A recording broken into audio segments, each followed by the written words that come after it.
You alright folks, how we doing? Welcome back to me, Scotty at Scotty Talks MUFC. Now what a week, what a 10 days it's been. There's been a lot going on. I've been absolutely over the moon with, obviously for obvious reasons, Scott McTominay in Scotland. What a last 24 hours, honest to God. I just feel like I'm coming back down to planet normal following the shenanigans from last night. I mean, what was that all about? What was Scotland up to? Not complaining, waited 28 long years for this. Yes, that's right, you heard it right, 28 long years before Scotland finally make it to a World Cup. The crazy thing is, very briefly on the game, I've been reading and hearing a lot of hype that Dorgu had a good game yesterday. Dorgu was awful. He was absolutely awful. I mean, even that goal that he scored, everything went for him and he tried his best to miss it, so it went in. That was by the by. So 2-2, two great goals. I mean, Kieran Tierney, what a goal. And as for Kenny McLean, I mean, what was the ref on? I mean, he gave a penalty that wasn't a penalty and a great finish from Hoyland. And Hoyland looked lean yesterday, I have to admit. He looked very nippy for... I thought he played quite well. And not only that, it's his first game back as well. So he's been out injured for a while. So he played well and he looks leaner and he was a lot quicker and a lot, maybe playing in Italy already is making a big difference on him because he was holding the ball up really well. Maybe he was up against Hanley and I mean I might look good up against Hanley, so maybe I don't want to do Highland disservice on that. But he scored, Dorgu scored, McTominay, what can I say? Kenny McLean, anyway. That's all about international football. Thank God it's over. And we're back to the real nitty-gritty in the business now. We're going on to game week 12. Just like that, it's game week 12. That's crazy. Now, we're sitting in amongst everyone at the moment. We're at home to Everton. It's 8 o'clock Monday night. And I tell you, the weather's changed all of a sudden. I was out earlier on. I was out in the hills, out in Darwin. Boy, it was cold. I must have been out on the street for about 5 minutes. I couldn't feel my toes, couldn't feel my hands, couldn't feel my nose. And people say Scotland's cold. Anyway, I'm back in around, surrounded with a nice hot fire. So I'm here for the people to give you a quick recap of what's been going on in the last 10 days, 10, 12 days. It's been, did you know, International Week? It's boring. It's just boring, okay. Just last night aside, it's just boring football. I mean, there's nothing to talk about. I mean, United have been linked to every player under the sun in this break. How we're going to buy, we're going to go for Baleba, we're going to go for Anderson, we're going to go for Steeler, we're going to go for the new one, Semenya. Amongst so many others, defenders, goalies, you name it, strikers as well. The latest one being the kid from... oh God, is he Adeyemi? Is he at Borussia Dortmund? He's the latest one that's been linked. All I want to say to the fan base out there, do not believe anything. It's just people talking for talking's sake. We all know there's no truth in it. There's none whatsoever. And it wouldn't surprise me in the next day or two it's going to break that, Anderson, we can't go for Anderson in January because he's got a release clause of X. Like all of a sudden we've just found out about Semenya. Semenya's been linked to a lot of different clubs. Man United. I think he wants Man United, that's a think. But he's got big clubs sniffing around him. He's got Man City, he's got Liverpool, he's got Chelsea, he's got Newcastle. And that's not, there might be teams from abroad as well as us. So Semenya's going to be a hard task, but I would love to... I think for me, before I start talking about the Monday's game, just to get over the Semenya thing, Semenya would be a great buy. I would actually love to get Semenya and I would give them Dorgu as well. Just free. Yeah, you're probably saying why that doesn't make any business sense. You spend 65 million and you're throwing in a 29 million or 26 million pound player, but we're never going to get rid of Dorgu and he's never going to come good. I watched, he played left back yesterday. Now, all the United fans out there are saying that that's his best position. If we were playing a 4-4-2, he'd be brilliant at left back. He was awful. His foot, and I know, God, it sounds crazy. It sounds like if I'm not picking on him, I'm picking on Dallo or Bruno. It's not that at all. It's absolutely criminal that this guy Someone passed him a 5 yard pass, diagonal pass, 5 yards. Took him 3 touches to control the ball. 3 touches.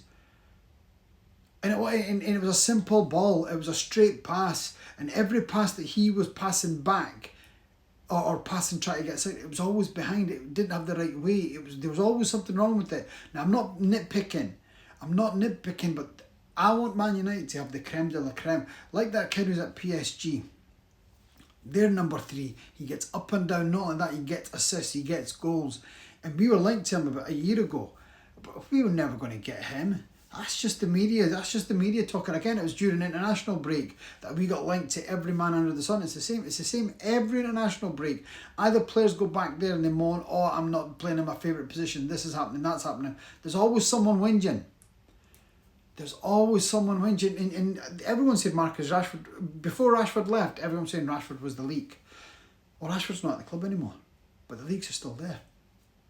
And again, I watched Rashford play for England. The minutes that he got, great little cameo, great assist for Harry Kane, fantastic cross for him in the win against I don't know who it was, but they won 2-0. Albania. Sorry, that was who it was. Sorry, England fans. I like all the home nations. I want all the home nations to do well. Oh, I'll tell you why we're on the home nation.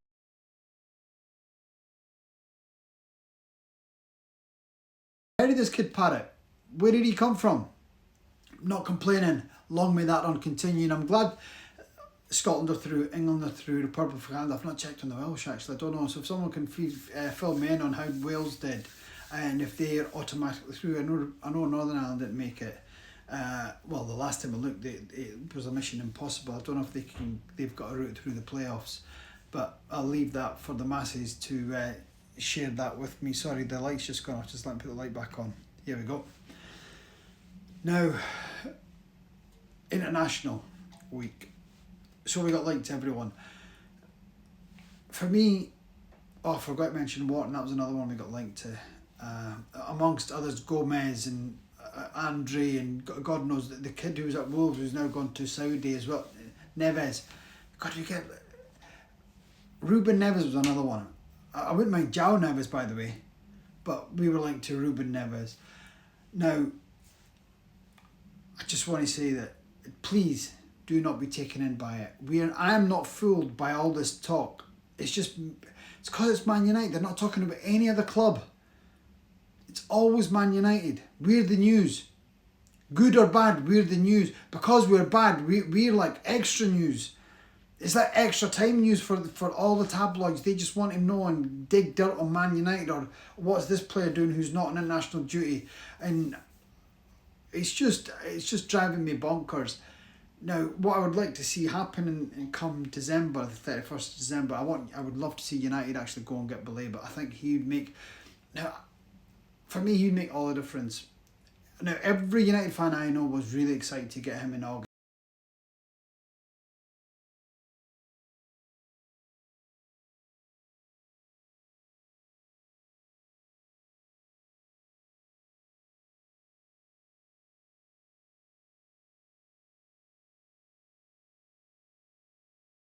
And he plays quite a demanding role. And I know I'm making excuses for him because he should be up to speed by now. We're in the middle of what he's doing. Now, the best thing for me is Brighton wanted 100 million for him in the summer. I think, ignore that. Now, what he's done in between then justifies that he's not a £100 million player. Now, hindsight's a great thing. Now, for me, if I was the United board, I would go back in and test the water at £60 million. Why? Because that's... For me, I want to test the water at 60 million, and we could also say if we get Champions League football, we'll give you an extra 10 million because it'll be worth its weight in gold. And if you win the league within the next year, we'll give them some more money. And if we get to the quarterfinals and he's played a bit, we'll give them some more money because this, I genuinely believe, this kid's like Paul Ince to me. He reminds me of Paul Ince in every way. Now, he just needs the stage to go and show his talent and show everyone that, yes, you were right to come after me. My head was turned and I've had injuries, blah, blah, blah, whatever it is. But I want to come to United now, I'm here. Now, does Baleba go to the African nations actually? I don't. That would be another spanner in the works, because there's so much going for the player, but if he's gone to the AFCON now, would that be another problem? Either way, even if he was going or not, I would still get him, because this kid's only going to get better. Write the season off. We've written seasons off for Rashford, Bruno. I'm not talking season, I'm talking seasons. Bruno, Rashford, Dalot, Maguire, the Luke Shaws, the Malacias. So if we can, and this kid's not even at our club yet, so write this season off, let him start with a clean slate. And bearing in mind, we all wanted him back in the summer. We all wanted him. So, I want Premiership proven. I don't want to go and get Stiller, who everyone's saying he's a perfect fit. Look at this, the Wirtz who's turned up at Liverpool. He's still struggling to settle into the Premier League. So do I want another big money buy from another league and struggling to settle? Look at Sesko. This is why I want Premiership proven. I mean, I would just mention Sesko. Like, I'll give you a perfect example. If I had my way, yes, Sesko. A lot of people were after Sesko, so I don't blame the club for going for him. And he's young and he's got sell-on clause and values and all that kind of stuff. But for the here and now, and the players we've got, i.e. the Cunha, the Brian, Mateta would have been a perfect fit for me. Because Xerxes is not getting the games, and I don't think Xerxes is not as strong as Mateta, and he's not as physical, and he doesn't do all the running that Mateta does. So for me, he would have been an ideal foil for Brian and Cunha. And he knits it in, and he's scoring goals. He's scoring goals for Crystal Palace again, where our strikers can't score. Now, Brian's not a natural striker. Cunha's only got one. Sesko's got two. He's hardly ripping it up.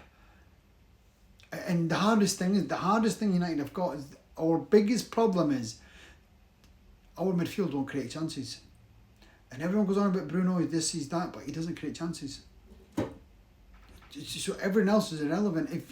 And our strikers are starved of service. So I've got to cut. We as a fan base, as a community, need to cut our strikers some slack, because we struggle, because no one makes. If they don't do it themselves, or if Ama doesn't do a bit of madness, nothing happens. Nothing. We've got a guy who's 6'5", 6'6". Cross the ball. Who's crossing the ball? Dorgu. Dorgu, either it's too high, too low, too far in front, or it's out for row Z. Ahmad doesn't like to cross. He plays intricate football. It's one touch, pass and move, and shoot. Sometimes he does shoot with his head down, so he's at fault as well. But let's get back to who we've been linked to. Now, the good news is international breaks is as good as over. So whenever the qualifying starts next year, not the qualifying, the people that are in the playoffs, we'll deal with that. There'll be some friendlies in between. So hopefully we won't lose any players. Right. Game day 12. We're playing Everton at home. Now, the good news is this should be a home banker. I've looked at United's next 5 games, and in fact I've looked at the next 8-9 games. And you know what the sad thing is? I've looked at them and I couldn't pick a banker out of any one of them. Now, the only reason I said this should be a home win in a banker, because the last time Everton beat us at home was 2013, or was it 2014? And I just remember it was under Moyes, the first time Everton came, and Everton won. And now whether that was the tail end of 2013 or was the start of 2014, that's how long ago it was. So since then, they've lost. They got spanked last year, so hopefully the same happens this year. So over the next few games, we need to start building momentum now, because bearing in mind our players are going to the AFCON and we're losing the two of our biggest players in the team, Brian and Ahmad. Now the good news is they're in the same group, and the other good news is that Cameroon have got Onana in net. So hopefully Cameroon are going to be out in the first stage. So he'll be back. In Ahmad, I've got a feeling he's going to stay there a bit longer, because they're a better structure and they've got a better keeper than Amran. But then again, Manan's probably better than Amran, and that's saying something. So We need to start building ahead of steam, get the momentum up. We need to start getting, given that we're going to lose two really influential players, we need to get the other people fit and ready to go because they need to hit the ground running. Now, we need to have that fluidity in the team and not wait till we get to bearing in mind the FA Cup's going to kick in as well at the start of Jan. At the start of Jan, yeah. Another thing, AFCON's happening earlier this year as well, so we need to start moving in the right direction. So we need the manager to start making the right calls. Now, the manager's another one. Did you know this, the first 2 weeks that he's actually not said anything, not heard anything come out about him, nothing. I'm probably over the next couple of days before the next game, we're going to hear how good the owners are. That wouldn't surprise me if he bigs up the owners, or bigs up the system, bigs up my way, this way. But we all know the reality. This guy. Before I go back to Amarin, this guy for me is stealing a living. The football he plays. I mean, we're a year in. We're 1 year in. We still have no. And please, and I want you to put in the comments your opinion on Amarin. Is he the guy, or is he not the guy, or who is the guy? Now, I'm not having it that he's not had the backing. He's had more backing than any other manager, and I'm not talking just about in the transfer market. I mean, the record that he's been on is relegation form. It really is. We've conceded 18 goals in 11 games. 18 goals. Saying that, Liverpool have conceded 17 goals, and we're both on +1. We've scored 19, letting 18. They've scored 17, letting 16. Or it's 18, they've letting 17. But either way, we're on +1. And the best part is they're below us, so that's the best part. Long may that continue. I've not even bothered to see who Liverpool are playing right now because it's all about Man United. And I'm not interested in what anyone else does. I'm only interested in what my club does. Now, it's always about my club first and foremost. Now I went to see... I was in a town the other day and I met a chap who was a Liverpool fan. And he started giving me this, how many European Cups that they've won. And I said, look, it's fine you have won all that, and it's fine that you have levelled the same number of premierships we've won and everything else that comes along with being Liverpool. But so we're having a little debate, and I told him, I said, you're YNWA. That was originally a United song. You stole it off us. And you're now claiming it's your own. Yeah, back in the 40s, that's what United used to sing. You only started singing it in the 60s. So whose song was it originally? Definitely not yours. So this kicked off a really interesting debate. We were at it for ages in the end of turning, and I almost got him to admit that Liverpool are a big club, which I admit Liverpool are a big club.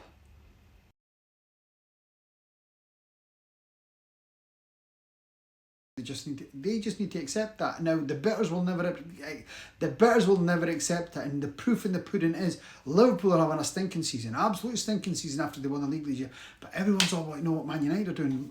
All the press are not talking about who Liverpool are buying. They're all talking of which, right? Sidetrack. Liverpool. I would love United to go and steal Mark Gahey, just to annoy Liverpool.